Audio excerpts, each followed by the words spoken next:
Pada suatu sore, Abu Nawas duduk di beranda depan gubuknya sambil memandang langit biru yang mulai nampak senja. Abu Nawas berpikir bagaimana agar dapur rumahnya agar tetap mengepul.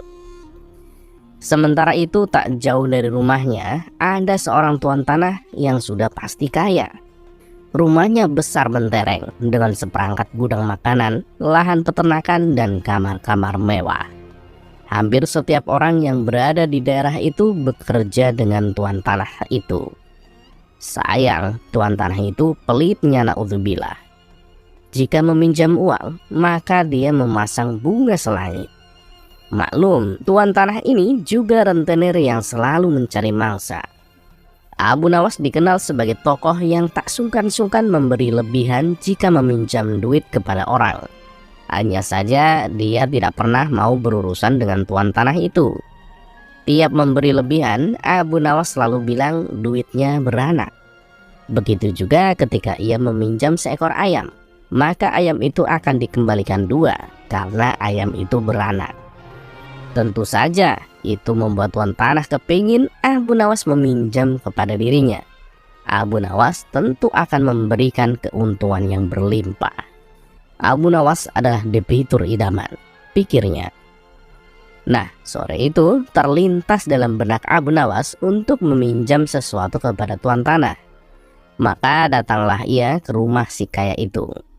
Abu Nawas ingin meminjam 3 butir telur. Sudah barang tentu tuan tanah setuju tanpa perlu proposal dan perjanjian segala macam. Bahkan tuan tanah itu menanyakan kepada Abu Nawas apakah ingin meminjam yang lain. Abu Nawas menggelengkan kepala. "Ini saja dulu tuan," jawabnya. Dia hanya butuh 3 butir telur. Tuan tanah itu bertanya lagi ke Abu Nawas, kapan telur itu akan beranak? Abu Nawas pun menjawab, itu tergantung dengan keadaan. 5 hari kemudian, Abu Nawas kembali ke rumah tuan tanah itu untuk mengembalikan 3 telur menjadi 5 butir.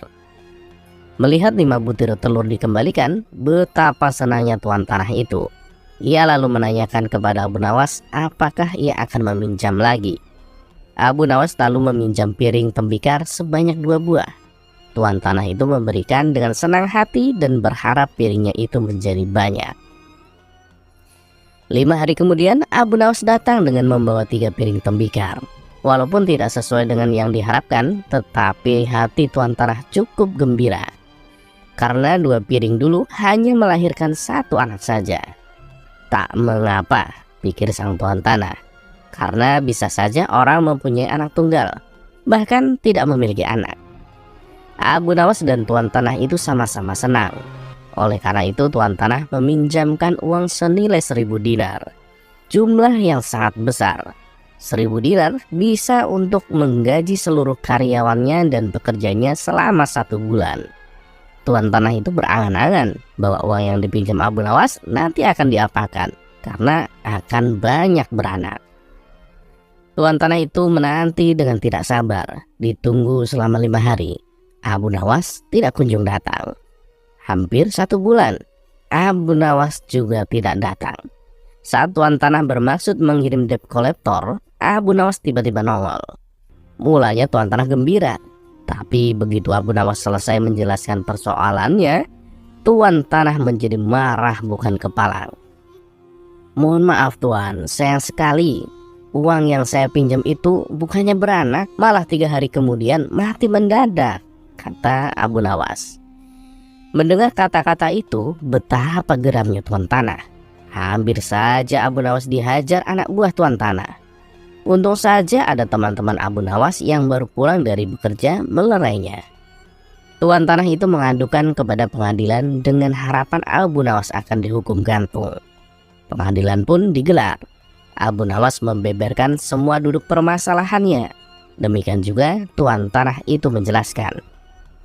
Pengadilan pun memutuskan cukup rasional. Kalau sesuatu bisa beranak, sudah pasti bisa mati juga. Dan Abu Nawas telah menjalankan lapornya dengan baik.